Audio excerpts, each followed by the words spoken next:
अतुल, तुम यहाँ क्या कर रहे हो? अरे तुम्हें शर्म नहीं आ रही क्या? मैं तुम्हारे दोस्त की बहन हूँ। नहीं, मुझे लगा ये प्रवीण का कमरा है इसलिए मैं। अच्छा, बेवकूफ समझ के रखा है मुझे? हाँ, तुम्हें पता नहीं दादा का कमरा कौन सा है? छीना क्यों? छुआ मत मुझे, दूर रहो मुझसे, दूर रहो मुझसे। क्या हुआ? दादा, मैं कपड़े चेंज कर रही थी और ये अतुल मुझे वहां से झांक झांक के देख रहा था। मोनिका, तुम्हें ठीक से दरवाजा लगाना चाहिए था ना। दादा, मोनिका देखो, इस पे गुस्सा होने की जरूरत नहीं है। अरे होने वाला पति है तुम्हारा, और वैसे भी नेक्स्ट ईयर इसके साथ शादी होने वाली तुम्हारी। एक मिनट, नेक्स्ट ईयर क्या? मेरी इससे शादी नेक्स्ट जन्म में भी नहीं हो सकती। मोनिका दादा प्लीज। मोनिका मेरी बात।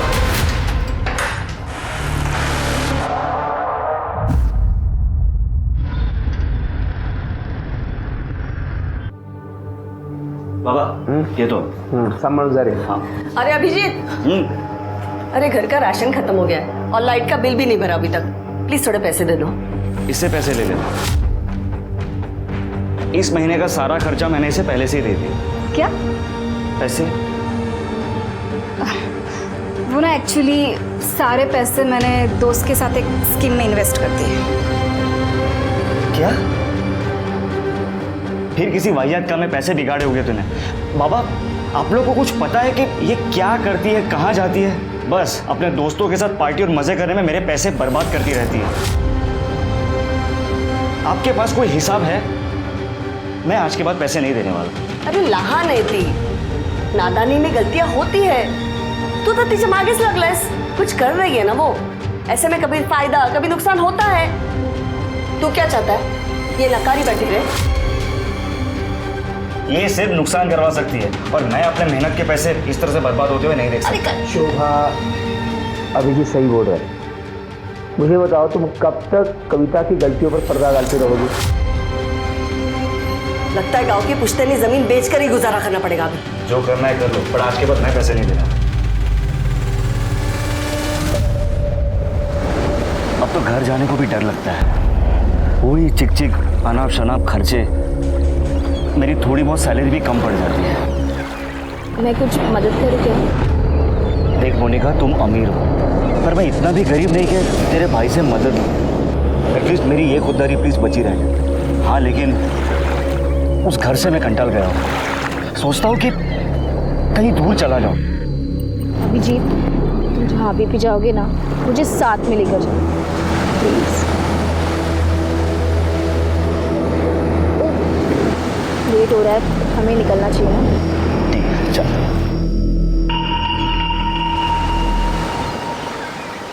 हेलो, तुम्हारे भाई को पता है क्या उसी के दोस्त के साथ तुम्हारा चक्कर चल रहा है? नहीं, दादा को कुछ नहीं पता, लेकिन अगर तुमने उनकी कान भरने की कोशिश की ना, तो तुम्हारी ये शक्ल मार मार के बिगाड़ दूंगी मैं। चलो अभी।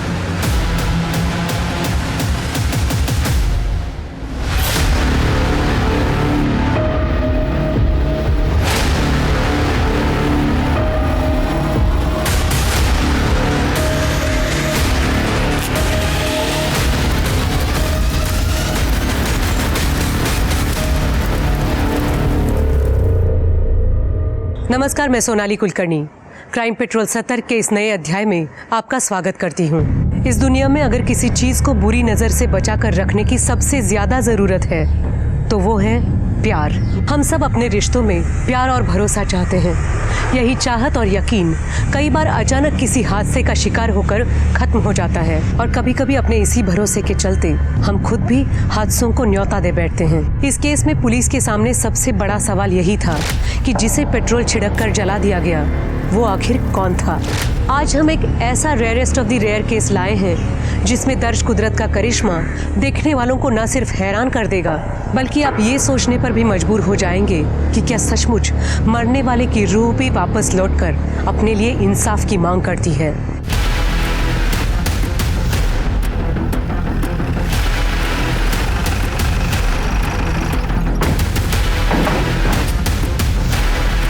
किधर है? अब इधर है।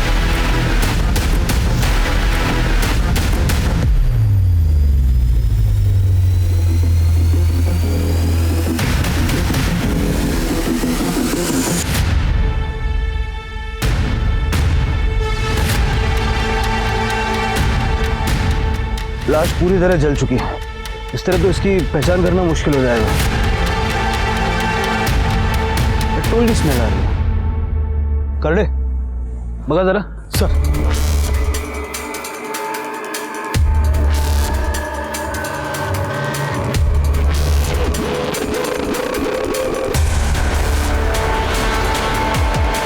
सर, सर ये क्या मिला है और इसमें थोड़ा पेट्रोल भी बचा है। शिरके, फॉरेंसिक टीम को बुलाओ और हाईवे पे जितने पेट्रोल पंप्स हैं सबका सीसीटीवी फुटेज निकलवाओ। हो सकता है वहीं से कुछ मिल जाए। बघा जरा अजून काय सापडतंय का? सर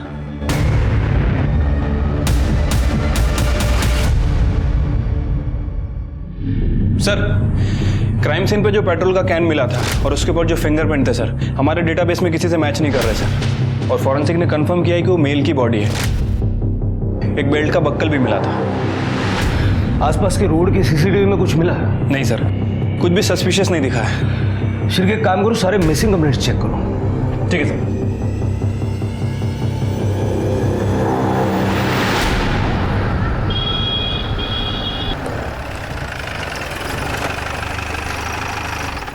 सर, जो डेड बॉडी हमें मिली थी उसकी पीएम रिपोर्ट आ गई सर। उसकी उम्र तकरीबन 25 से 30 साल के आसपास है। सर, उसकी मौत 14 जनवरी को शाम को 4 बजे से 6 बजे के बीच में हुई है और मौत की वजह इलेक्ट्रिक शॉक बताई जा रही है। मतलब पेट्रोल डाल के जलाने से पहले उसकी मौत हो चुकी थी? Right sir. उसके चेहरे पे काफ़ी फ्रैक्चर भी है सर, मतलब वो मुंह के बल गिरा था। लेकिन सर उसके स्कल पे फ्रैक्चर क्यों है? अगर वो मुंह के बल गिरा था तो उसके सर के पीछे कैसे चोट लगी? और वैसे भी उसकी लाश हमें भारती नगर में मिली, जहाँ इलेक्ट्रिक शॉक लगने जैसा कुछ नहीं है।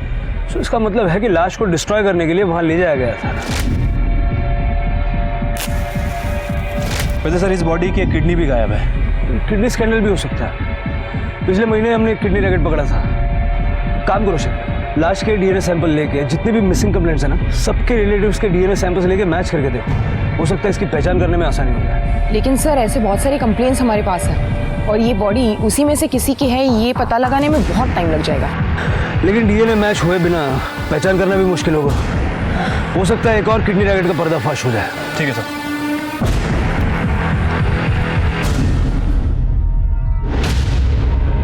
तमाम कोशिशों के बावजूद पुलिस को ना ही उस अनजान लाश की शिनाख्त में कोई कामयाबी मिल रही थी और ना ही कातिल का कोई सुराग मिल पाया। लेकिन 2 साल बाद अचानक एक ऐसी अजीबोगरीब घटना घटी कि खुद पुलिस भी हैरान रह गई।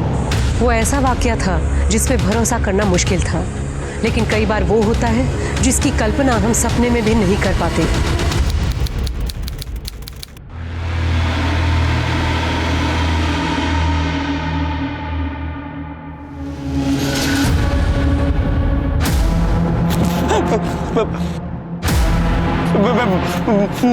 मुझे माफ कर दो, मेरा पीछा छोड़ दो।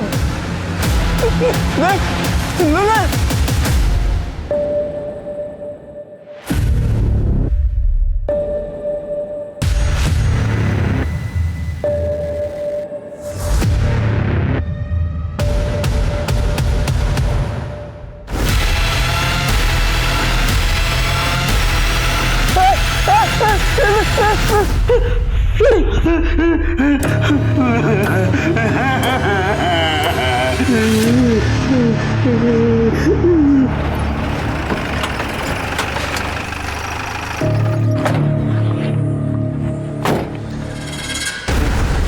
रे? साहब भूत पीछे पड़ा है मेरे। अरे सुबह सुबह माल भूख क्या है क्या? क्या नाम क्या तेरा? बबन साहब, मैं सच कह रहा हूँ, वो दिन रात डराता है मेरे को। बोलते 2 साल पहले उसको किसी ने वो भगवती नगर में जला दिया था। उसको इंसाफ नहीं मिलेगा तब तक मेरा पीछा नहीं छोड़ेगा। साहब मेरे को बचा लो। साहब वो थोड़ा पैसा मिलेगा, भूख लगा है। क्या रे? अच्छा तरीका निकल है तूने पैसा मांगने का। चल निकल कर दे। काय झालं? सर ये बोल रहा है कि 2 साल पहले भगवती नगर में किसी को जलाया था। हाँ साहब, उसका भूत इसको बार बार दिख रहा है। शिरके से मिलवा उसको। सर पर ये माल फुकणारे लोग हैं, इन लोग कुछ भी बहाना बता के पैसा निकालते। इग्नोर कर लो सर इनको। करडे मी म्हणतो तेवढं करा, शिरकेकडे नाही आता। सर चल रे।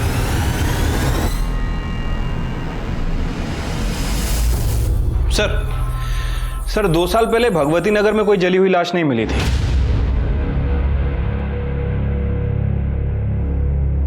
भगवती नगर नहीं, भारती नगर। तुम्हें याद है 2 साल पहले भारती नगर में हमें एक जली हुई लाश मिली थी। 25-30 साल का लड़का था, एक किडनी भी गायब थी। हाँ सर, और ये भारती नगर और भगवती नगर आसपास ही हैं। उस वक्त लाश की पहचान नहीं होने की वजह से केस आगे नहीं बढ़ पाया था। एक काम करो, उस केस की फाइल निकालो और इस बबन को भी ढूंढ के निकालो। सर साहब जो कुछ है ना वो बड़े सबको सच सच बता दे। सर आ बघा माल फुकत पार्टी बसला होता। नाम क्या है तेरा? बबन। बबन, तेरी ये भूत वाली कहानी है मजेदार, लेकिन तेरी बात पे कोई विश्वास क्यों करे? यकीन मानिए साहब, मैं सच बोल रहा हूँ। उस भूत ने मेरा जीना हराम कर दिया है। वो नशा भी कितना भी कर लूं, फिर भी वो सपने में आ ही जाता है। क्या बोलता है? मुझे इंसाफ दिला दो, या और आगे भी कुछ बोलता वो? मतलब वो आके डराता है मेरे को साहब।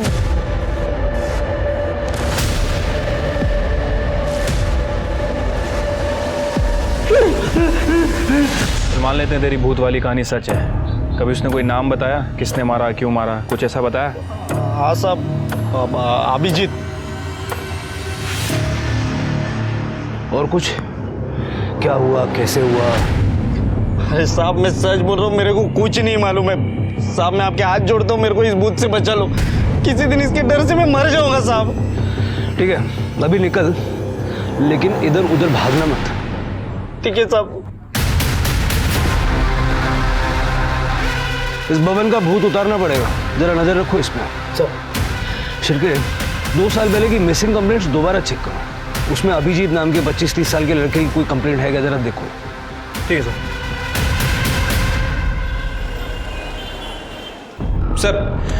सर 2 साल पहले अभिजीत नाम के लड़कों की 4 मिसिंग कंप्लेंट दर्ज हुई थी। सर उसमें से 2 की उम्र महज 10 से 15 साल है और बाकी के 2 की उम्र 40 से 60 साल। सर मुझे लग रहा है कि हम इस नशेड़ी बब्बन की बातों को कुछ ज़्यादा ही सीरियस ले रहे हैं। मतलब सर ऐसा तो केवल फिल्मों में होता है कि लाश खुद सपने में आती है और उसे किसने मारा है खुद बताती है। बात तो तुम्हारी सही है शिरके, लेकिन इस अनसॉल्व्ड केस के लिए बबन की कहानी एक ब्लाइंड लीड की तरह है। मुझे नहीं लगता हमें चांस लेना चाहिए। एक लास्ट ट्राई करके देखते हैं। ठीक है सर, बताइए फिर क्या करना है।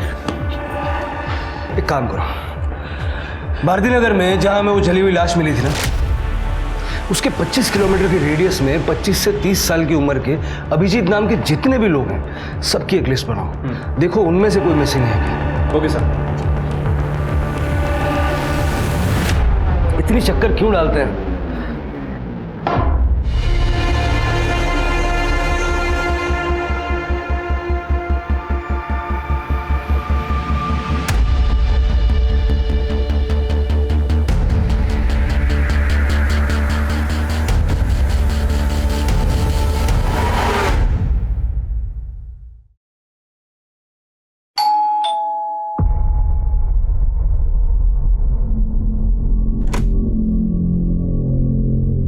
चंद्रकांत यादव का घर यही है? हाँ। बाबा, काय ग? पुलिस साहब आप यहाँ? घबराइए मत, हम लोग बस जनरल इंक्वायरी के लिए आए हैं। अभिजीत नाम का लड़का यहीं रहता है? रहता था साहब। अभिजीत मेरा बेटा है, लेकिन 2 साल पहले वो घर छोड़कर चला गया है। वो अभी तक नहीं लौटा है। 2 साल पहले आपका बेटा घर छोड़ के चला गया और आप लोगों ने कोई मिसिंग कंप्लेंट ही नहीं की? क्या कंप्लेंट करते साहब, वो खुद घर छोड़कर चला गया। फिर उसने एक मैसेज भी लिखा कि वो नहीं आएगा वापस, हमारा और उसका संबंध खत्म। उसके बाद हमने उसका फ़ोन भी ट्राई किया, लेकिन हमेशा बंद ही आया। साहब एक मिनट रुकिए।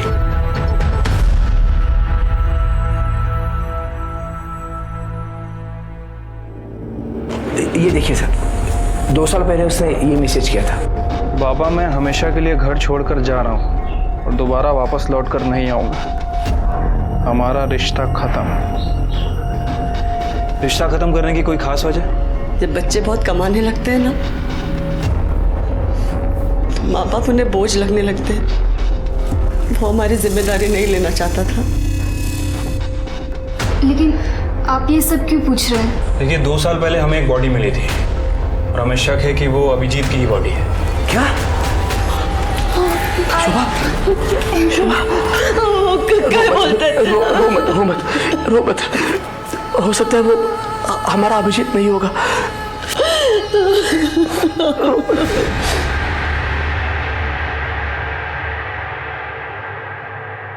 अभिजीत जाधव? शिर्के, जाधव फैमिली का डीएनए सैंपल ले लो। लाश का डीएनए रिपोर्ट तो हमारे पास है ही। अगर ये दोनों सैंपल मैच हो जाते हैं ना, ये गुत्थी सुलझ जाएगी। राइट साहब।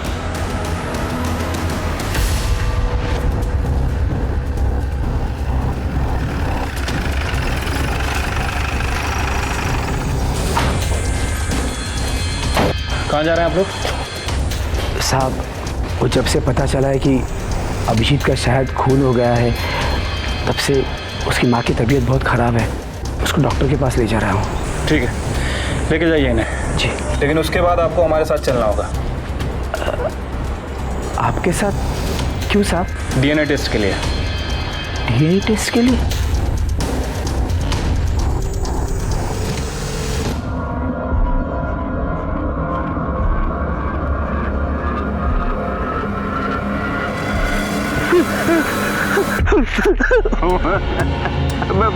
मुझे माफ कर दो, मेरा पीछा छोड़ दो। मैं जितना कर सकता था मैंने कर दिया है। अब इससे ज्यादा मैं पुलिस के सामने मुंह खोलूंगा तो खुद मुसीबत में फंस जाऊंगा। सर डीएनए रिपोर्ट आ गई है सर। जो बॉडी हमें मिली थी उसका डीएनए चंद्रकांत के डीएनए से 50% मैच हुआ है। मतलब सर कंफर्म है कि वो बॉडी चंद्रकांत के बेटे अभिजीत की है। इस बबन का नशा उतारने का टाइम आ गया। मुझे पहले ही डाउट था कि उसने हमें पूरी बात नहीं बताई थी। क्राइम लोकेशन और विक्टिम का नाम किसी को सपने में कैसे आ सकता है? हाँ सर, वैसे डाउट तो मुझे भी था, लेकिन अभी रिपोर्ट कंफर्म होने से डाउट खत्म हो गया। फिर क्या हो ना हो, मुझे लगता है बबन ने ये पूरी घटना अपनी आंखों से देखी है। अभिजीत के घर वालों से पूछताछ करो और बाद में इस बबन को भी उठाओ। ठीक है सर। साहब, हमारी तो पूरी उम्मीद ही खत्म हो गई। अब तक तो ऐसा लगता था कि अभिजीत कभी ना कभी तो घर आ जाएगा। मैं तो उसका 2 साल से इंतजार करता रहा, अभी भी करता था साहब, लेकिन दुर्भाग्य से वो नहीं आया। उसकी मौत की खबर आ गई साहब। हमने ऐसा क्या गुनाह किया था साहब कि भगवान ने ऐसी सजा दी कि हम अपने बेटे का अंतिम संस्कार भी नहीं कर पाए साहब। चंद्रकांत जी, संभालिए अपने आप। देखिए, हमने बॉडी की शिनाख्त करने की बहुत कोशिश की थी। फिर पीएम रिपोर्ट से हमें पता चला कि उस बॉडी की एक किडनी गायब है। तो हमें लगा कि शायद ये कोई किडनी रैकेट का मामला। नहीं साहब, कोई किडनी रैकेट का मामला नहीं था। दरअसल कुछ साल पहले मेरी एक किडनी खराब हो गई थी, तो साहब अभिजीत ने उसकी किडनी मुझे देकर मेरी जान बचाई थी साहब। अभिजीत की किसी के साथ कोई दुश्मनी, कोई लड़ाई, कोई झगड़ा? हमारा बेटा तो बहुत अच्छा लड़का था। कुड़ी होता तो उसकी किसी के साथ क्या दुश्मनी हो सकती है? चल बैठ नीचे। बबन, तुझे जो जो पता है सब कुछ बता दे, वरना जो तरीका हम अपनाएंगे ना, तेरे पीछे जो भूत पड़ा हुआ है ना, वो भी डर जाएगा। हाँ मैं सच बता रहा हूँ, मेरे को जितना मालूम था मैंने सब बता दिया।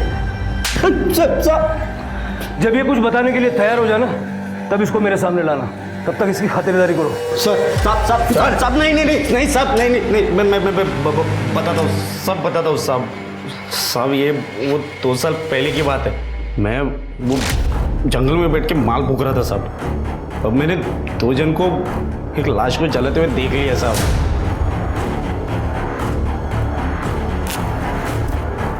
मैंने झाड़ियों में छुपकर सब कुछ देख लिया था। वो लोग जाते जाते एक दूसरे से बात कर रहे थे कि आज के बाद अभिजीत के बारे में कोई भी कुछ भी बात नहीं करेगा। बाद में वो लोग कार में बैठ के चले गए साहब। शक्ल देखी थी उनकी? गाड़ी कौन सी थी, कुछ याद है? नहीं साहब, चेहरे तो उनके ढके हुए थे, और वो गाड़ी बिड़ी का मेरे को कुछ नहीं समझता है। 2 साल बाद तुझे पुलिस के पास आने की क्या सूझी? पहले क्यों नहीं बताया? और ये अभिजीत की लाश सपने में आके डराती है, बताती है, ये सब नाटक करने की क्या जरूरत थी? वो ऐसा हुआ कि वो लोग जाने के बाद उस दिन मैंने नजदीक जाके देखा था साहब। वो डरावनी लाश देख के मेरी तो उसके बाद से वो लाश रोज मेरे सपने में आने लगी। अगर तूने कुछ किया नहीं था तो तुझे डरने की क्या जरूरत थी? साहब, अगर मैं आप लोगों को ये बता देता कि वो लाश को जलाने का मैं गवाह हूं, तो आप लोग तो मेरे को ही पकड़ के पूछताछ करते ना। और ऊपर से ये कांड जो लोग ने किया था, वो लोग भी मेरे जान के पीछे पड़े जाते। इसके लिए मैंने आप लोगों को आधा ही बात बताया। सर, ये अभिजीत के बारे में कुछ इन्फॉर्मेशन मिली है सर, एक कंपनी में सेल्स मैनेजर था, लेकिन उसने जॉब नहीं छोड़ी थी। यादव फैमिली के बारे में पूछताछ की? हाँ सर, उसकी बहन कविता के बारे में पूछताछ की है सर, उनका कहना है कि काफ़ी अय्याश किस्म की लड़की है, पैसे काफ़ी उड़ाती थी, देर रात तक घर से बाहर रहती थी, घर का सारा खर्चा अभिजीत ही चलाता था, और इस बात को लेकर दोनों भाई बहनों में काफ़ी लड़ाई हुआ करती थी। लेकिन सर, अभी तक इस कविता के खिलाफ कुछ सस्पिशियस नहीं मिला है। शिर के कोई तो ऐसा होगा जिस पर शक हो।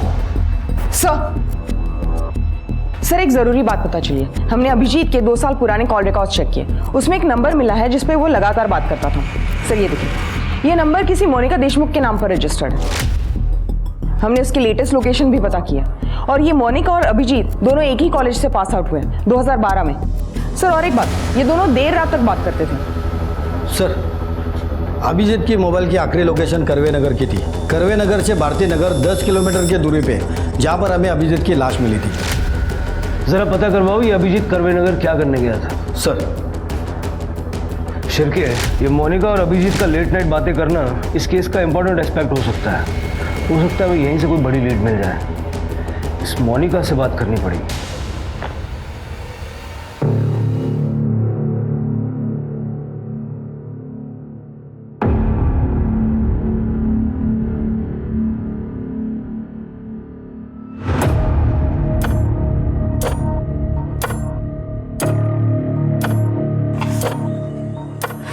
अतुल प्लीज, अतुल प्लीज, बहुत काम पड़ा है और मेरा मन भी नहीं है। मन नहीं है तो क्या मना करेगी मुझे?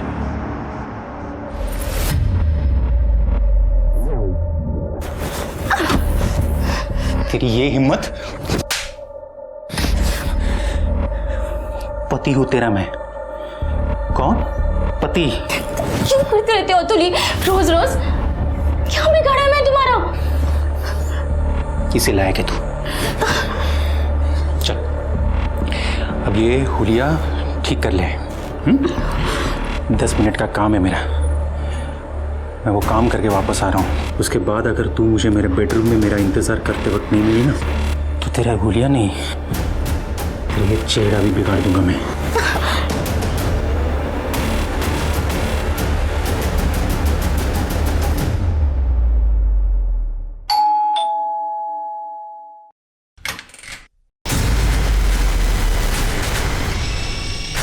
जी, आप लोग?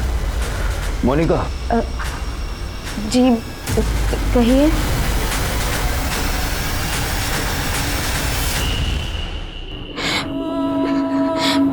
अभी भी यकीन नहीं हो रहा कि अभिजीत इस दुनिया में ही नहीं रहा। वो और आप देर रात तक बातें करते थे, सच है ना?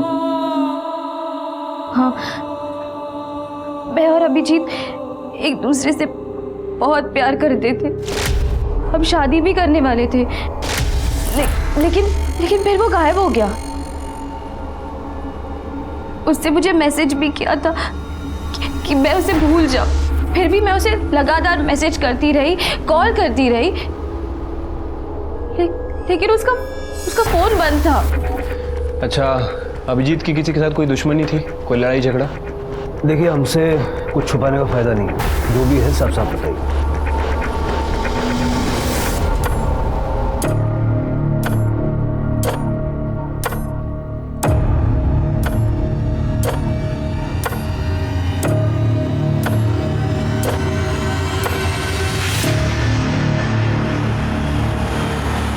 पता नहीं, जो भी है। दादा दादा दादा ना दादा को दादा शर्म नहीं देखिए, चुकी नहीं है दादा। एक कहाँ चुकी नहीं है? कहाँ चुकी नहीं है? दोस्त के बहन के साथ गुलछर्रे उड़ाने गलती नहीं है? हाँ? तेरे को समझ नहीं आता? दोस्त बन के ऐसे धक्का दे रहा, शर्म नहीं आती तेरे को? देख प्रवीण, मैं मोनिका से प्यार करता हूँ और मैं उसे कोई धोखा नहीं दे रहा हूँ। मैं मोनिका से शादी करना चाहता हूँ। इसके आगे एक भी वर्ड बोला ना तो इधर किधर जमीन में गाड़ दूंगा, समझा? औकात में रहे अपनी। कम से कम अपना स्टेटस तो देख लिया होता। अमीर लड़की दिखे नहीं, फंसाना शुरू। अब दादा नहीं, दादा नहीं। हम दोस्त है इसलिए तेरे को जिंदा छोड़ रहा, समझा? औकात नहीं भूलने का अपनी, समझा? चल चल अंदर, भूलने का नहीं। हाँ,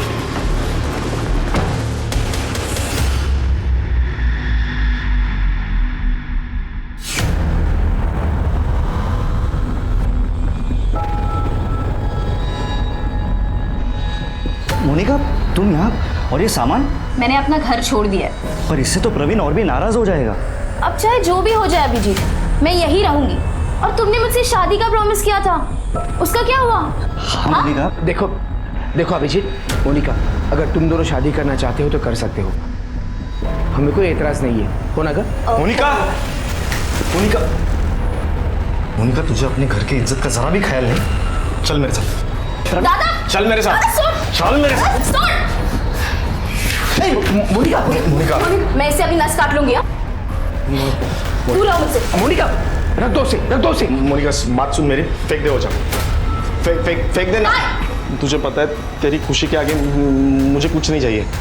तू जो कहेगी ना वैसा ही होगा। मैं खुद तुम दोनों की शादी करवाऊंगा, ठीक है? प्रॉमिस। रख दे बेटा। खरस दादा, मैं बता नहीं सकती मैं कितनी खुश हूँ। उसके बाद सब ठीक हो गया था। प्रवीण दादा को भी अभिजीत से कोई प्रॉब्लम नहीं थी। वो हमारी शादी भी कराने वाले थे, पर फिर अभिजीत कहीं चला गया। लेकिन मैंने सपने में भी नहीं सोचा था कि उसका कोई खून कर देगा।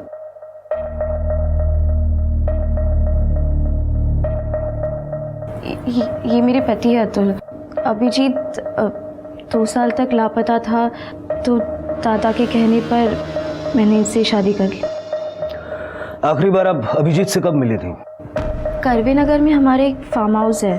कुछ 2 साल पहले 14 जनवरी को दादा को एक बहुत बड़ा प्रोजेक्ट मिला था। उसी को सेलिब्रेट करने हम सब वहाँ गए थे।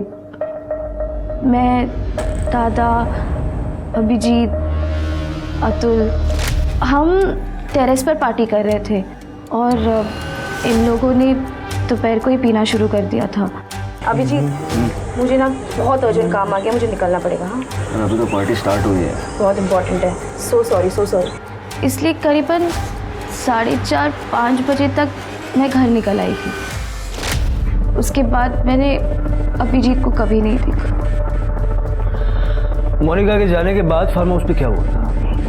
सर, हम लोग तो बस सेलिब्रेट करके निकलने वाले थे, पर सर अभिजीत ने बहुत पी रखी थी। हम लोग ने बोला उसे कि बहुत हो गया, निकलते अब। तो सर उसे और पीनी थी, तो वो वहीं रुका रहा, पर हम लोग सब निकल आए सर। सर एक करवे नगर के फार्म हाउस पे जहां अभिजीत की बॉडी मिली थी उसे लास्ट बार वहीं पे देखा गया था और सर उसके फ़ोन रिकॉर्ड के हिसाब से उसकी लास्ट लोकेशन भी फार्म हाउस की थी। मतलब सर इस फार्म हाउस पे कुछ गड़बड़ हुई है। हाँ शिरकिया, वैसे भी प्रवीण और अभिजीत के फाइनेंशियल स्टेटस में जो बहुत बड़ा गैप है उसे हम नज़रअंदाज नहीं कर सकते। सर और एक बात नोटिस करने वाली है, अभिजीत के फ़ोन से उसके परिवार को और मोनिका को जो मैसेजेस किए थे 14 जनवरी को वो करीब 8 बजे के थे और पोस्टमार्टम रिपोर्ट के हिसाब से अभिजीत की मौत शाम 4 से 6 बजे के बीच हुई। मतलब प्रवीण अपनी बहन की शादी अभिजीत से नहीं बल्कि अतुल से करवाना चाहता था और अतुल भी ये जानता था कि मोनिका उससे नहीं बल्कि अभिजीत से प्यार करती है। राइट सर, और ऐसे हालात में शक इन दोनों पर ही है। मतलब गड़बड़ फार्म हाउस पे ही हुई है। चलो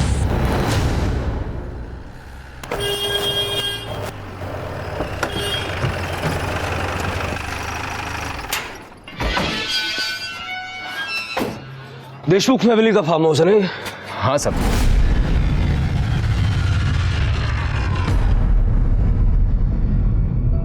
दो साल पहले 14 जनवरी को यहाँ क्या हुआ था?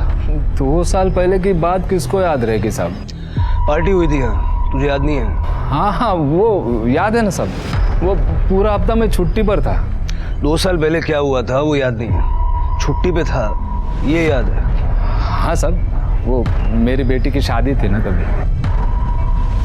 प्रवीण लास्ट टाइम कब आए थे यहाँ? वही 2 साल पहले साहब। वो आए और बोले फार्म हाउस बंद कर दो, उसके बाद से तो कोई नहीं आया सर। हाँ पर मुझे मेरी चौकीदारी की पगार मिल जाती है सर। तलाशी लेनी है मैं यहाँ की। हाँ साहब लीजिए ना। बगा सगळीकडे।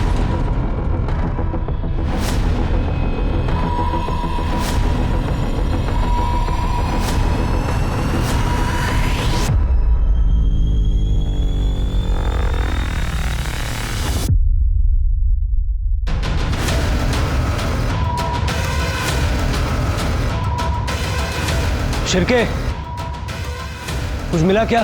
नहीं सर, यहाँ बहुत सारी शराब की बॉटल्स हैं। लगता है यहाँ पे रेगुलर पार्टीज होती थी।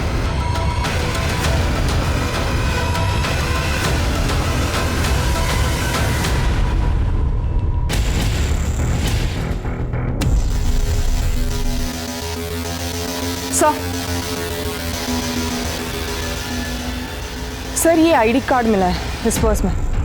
अभिजीत जाधव।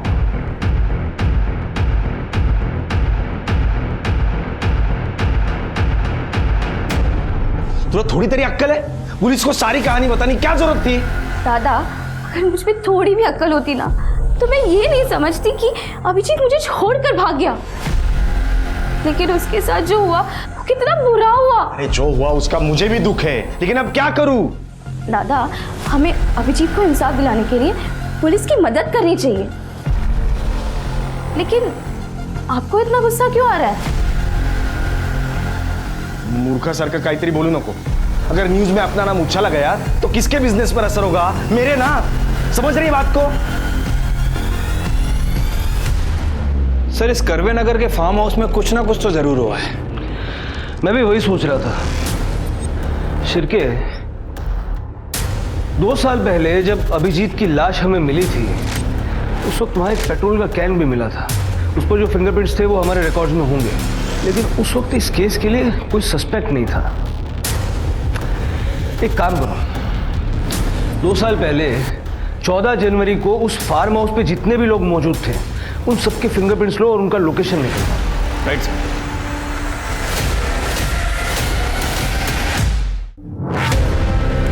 सर अभिजीत हमारा दोस्त था सर। उस दिन से उसका गायब होना, फिर उसकी मौत की खबर सुनकर हम भी बड़े दुखी है सर। सर उस दिन फार्म हाउस से हम लोग निकल गए थे, वो अकेला ही था। कौन कहाँ था ये तो जल्दी पता चल जाएगा। सर हम लोग सच कह रहे सर, हम लोग फार्म हाउस से निकल गए थे। हमने तो सब बता दिया, फिर भी आप बार बार हमें क्यों परेशान कर रहे हैं सर? देखो, अगर तुम लोग इनोसेंट हो तो डरने की कोई जरूरत नहीं। सच तो जल्दी सामने आएगा ही।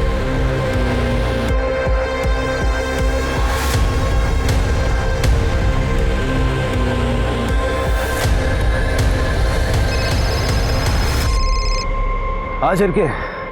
सर फिंगरप्रिंट रिपोर्ट आ गई है। सर पेट्रोल के डब्बे पे जो फिंगरप्रिंट मिले थे वो प्रवीण और अतुल से मैच हो रहा है। मतलब खून इन्हीं दोनों ने किया है? Right sir. 14 जनवरी 2017 उस दिन के तुम दोनों के मोबाइल लोकेशन निकाले हमने। कहाँ के थे पता है? भारती नगर, जहां अभिजीत की लाश को जलाया गया। वहां हमें पेट्रोल का कैन भी मिला था, उस पे तुम दोनों के फिंगरप्रिंट्स हैं। सर हमारा यकीन कीजिए, हमने अभिजीत को नहीं मारा। अपनी बहन की शादी अभिजीत से करवाने का सिर्फ ढोंग कर रहा था। तू चाहता था कि तेरी बहन की शादी अतुल से हो, और आखिर में तुम दोनों ने मिलके अपने मन की हसरत पूरी कर ली। नहीं सर, हम सच कह रहे हैं, हमने अभिजीत को नहीं मारा। सर हम लोग फार्म हाउस से निकल गए थे, वो नशे में तो वहीं पे रुका था। हमने नहीं मारा उसे। झूठ बोल रहा है सर ये, और इसके वॉचमैन ने भी हमसे झूठ बोला था। उस दिन 14 तारीख को वॉचमैन फार्म हाउस पे ही था। उसकी बेटी की शादी तो 10 जनवरी को ही हो गई थी। वॉचमैन ने 14 तारीख को शाम को 7 बजे फार्म हाउस फ़ोन किया था, और उसके बाद ये प्रवीण फार्म हाउस आया था। सर मैं सब कुछ सच बता जल्दी बता।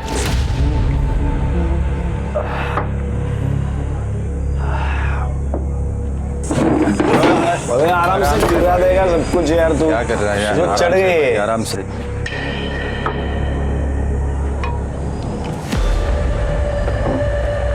सुनो मैं क्या बोल रहा हूँ? अबे क्या कर रहे हैं यार? अबे ऊपर मत जा अभिजीत। ओपन वायर है, शॉक लग जाएगा। अबे कुछ नहीं होगा यार, आजा। अरे पिया हुआ है, तू उधर मत जा भाई, नीचे आ जा। उस शाम हमारी पार्टी ठीक ठाक चल रही थी, लेकिन अचानक तब हमारे क्लाइंट का मुझे कॉल आया। अबे मेहता का फोन है, क्लाइंट अपना। हेलो, हाँ सर। हाँ सर पहुँचता हूँ। ए भाई हम लोग जा रहे हैं, आ रहा है क्या तू? लेकिन वो आने के लिए तैयार ही नहीं था। फिर हम लोग निकल गए। फिर 1-1.5 घंटे के बाद वॉचमैन का मुझे फ़ोन आया। उसने मुझे बोला कि वो अभिजीत ज़मीन पर गिरा है, मर चुका है। फिर हम लोग तुरंत वहाँ पे गए और देखा कि वो जलने की बू आ रही है। मतलब वो ओपन इलेक्ट्रिक वायर का शॉक लगा होगा, ये ऊपर से नीचे गिर गया। हाँ ऐसे ही हुआ होगा ना? मुझे लगता है पुलिस को बोलना पड़ेगा यार। दिमाग तो ठीक है तेरा। इसका और मेरा झगड़ा हुआ था, सबको पता है। पुलिस को पता चलेगा तो सबसे पहले मुझे उठा लेंगे। फिर क्या करें? एक काम करते हैं, इसके बॉडी को ठिकाने लगा। फिर अतुल और मैं अभिजीत की लाश लेकर कार से भारती नगर गए और वहाँ पे उसकी बॉडी जला डाली।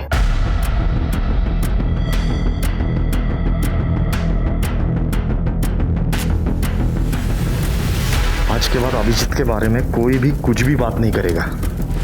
बाद में राजाराम वॉचमैन को पैसे देके उसको चुप करवाया। इसका मतलब है कि 8 बजे के आसपास अभिजीत के फादर और मोनिका को जो मैसेज गए थे, वो भी अभिजीत के फोन से, वो तुमने किए थे। अब जल्दी जल्दी बता दे कि अभिजीत का फोन कहाँ है? अभिजीत का फोन सर? हमने अभिजीत का फोन नहीं देखा सर। सच कह रहे सर। तुम दोनों की बातों में सच्चाई कितनी है ये जल्दी पता लग जाएगा।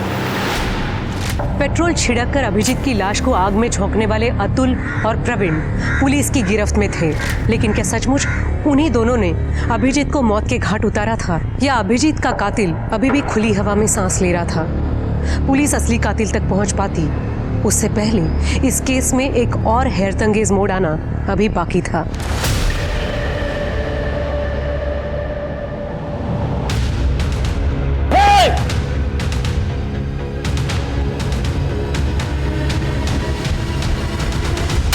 सर मैंने कुछ नहीं किया सर। चुपचाप बैठ। सर इस चूहे को बिल से निकाल लिया। ऐसे भाग रहा था जैसे इसे कभी पकड़ ही नहीं पाएंगे। नहीं साहब, मैं भाग नहीं रहा था, मैं एकदम अर्जेंट काम से जा रहा था साहब। क्या जा रहा था? हैं? तेरा काम कितना अर्जेंट है अभी पता चल जाएगा। शिर्के, इसके घर की अच्छे से तलाशी लो। अभिजीत के केस से जुड़ी कोई भी चीज हो ढूंढ निकालो, देखते हैं कब तक सच छुपाता है। ठीक है सर, चुप बैठे रहे।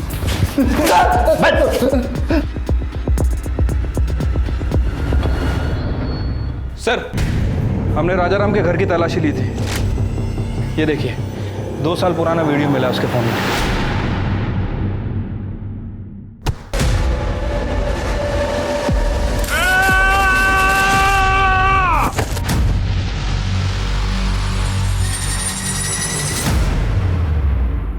सर, हमने राजाराम के घर की तलाशी ली थी।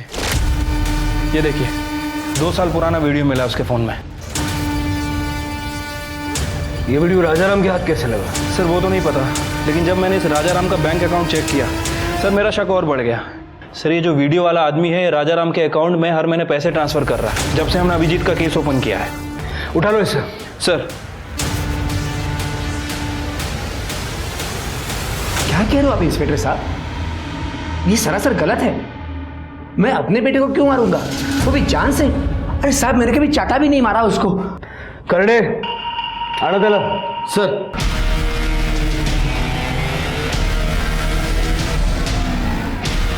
राजाराम, इस राजाराम के अकाउंट में गलती से पैसे चले गए। छिलके दाखिल जरा। ये देखो, ये वीडियो 2 साल पहले 14 जनवरी को शाम के 5:15 बजे करवे नगर के एक फार्म हाउस की। क्या कर रहे थे वहां? मैं कहीं नहीं गया था। अभिजीत को मारते वक्त तो तुमने अपना फोन स्विच ऑफ रखा था, लेकिन जब उसकी लाश को जलाया भारती नगर में, वहां तुम्हारा फोन स्विच ऑन था।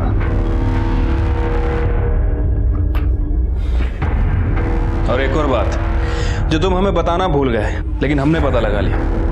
अभिजीत तुम्हारी पहली बीवी का बेटा है, शोभा का नहीं। इसीलिए हटाया ना उसे रास्ते से। अब सीधे सीधे बताओगे या अपने तरीके से उगलवाएं? अभिजीत की माँ सरिता मेरी पहली बीवी थी।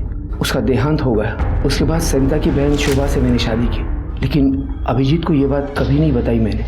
लेकिन साहब, मेरे एक रिश्तेदार से झगड़ा हो गया और उसने सारी बात अभिजीत को बता दी। उसको पता चला कि उसकी माँ उसकी सौतेली माँ है। तब से वो डिस्टर्ब हो गया साहब। ये कविता जो है वो मेरी और शोभा की बेटी है। पहले कविता और अभिजीत के बीच में भाई बहन का रिश्ता था, लेकिन ये बात समझने के बाद बाबा, बर्दाश्त की भी हद हो गई है। जितनी भी जमीन बची है ना, उसमें इसका सिर्फ 20 से 25% है, बाकी सारा हिस्सा मेरा है। कुछ भी हो जाए, लेकिन मैं अपना हिस्सा इसके साथ नहीं बांटने वाला। घर में हिस्से को लेकर, प्रॉपर्टी को लेकर रोज झगड़े होते थे और उससे मेरी परेशानियां बढ़ती गई और मुझे मजबूरन अभिजीत को मारने का प्लान बनाना पड़ा। अरे हाँ भाई, मैं शाम तक फार्म हाउस में पहुंच जाऊंगा। अरे मैं श्योर 100% आ रहा हूँ। मैं दोपहर में वहाँ जाकर छिप गया था और मौके के इंतज़ार में था, और साहब वैसा मौका मिला भी। शाम के समय अभिजीत के एक दोस्त सब निकलने लगे। वॉचमैन भी किसी काम के लिए बाहर गया था और फिर साहब मैंने मौके का फ़ायदा उठाया।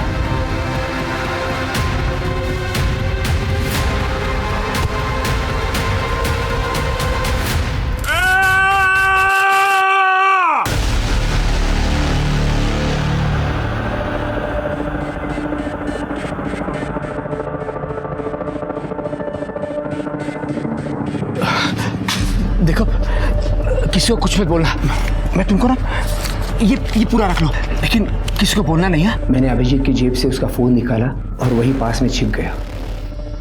वहाँ पर अभिजीत के 2 दोस्त हैं। एक काम करते हैं, इसके बॉडी को ठिकाने लगाते।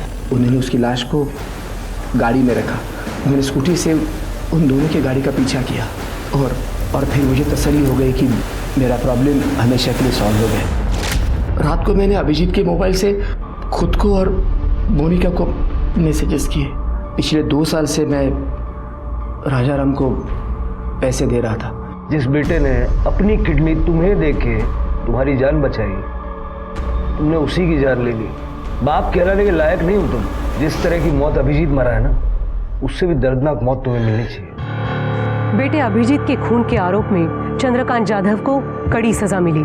सबूत मिटाने के जुर्म में अतुल और प्रवीण को भी जेल की हवा खानी पड़ी। वहीं अभिजीत की निर्मम हत्या के बाद इस बात पर यकीन करना मुश्किल है कि खून का रिश्ता दुनिया में सबसे मजबूत रिश्ता होता है। इसलिए स्वार्थ, अहंकार और बदले की भावना को परे रखकर ऐसे किसी भी अपराध में शामिल होने से पहले एक बार बाद में होने वाले भयंकर परिणामों के बारे में भी जरूर सोचें। अब मैं सोनाली कुलकर्णी आपसे विदा लेती हूँ। कल फिर मिलेंगे क्राइम पेट्रोल सतर्क जस्टिस रीलोडेड में एक नए केस के साथ। तब तक मास्क पहने, सैनिटाइजर का इस्तेमाल करें, अपना और अपने परिवार का ख्याल रखिए। देखते रहिए क्राइम पेट्रोल सतर्क। जय हिंद।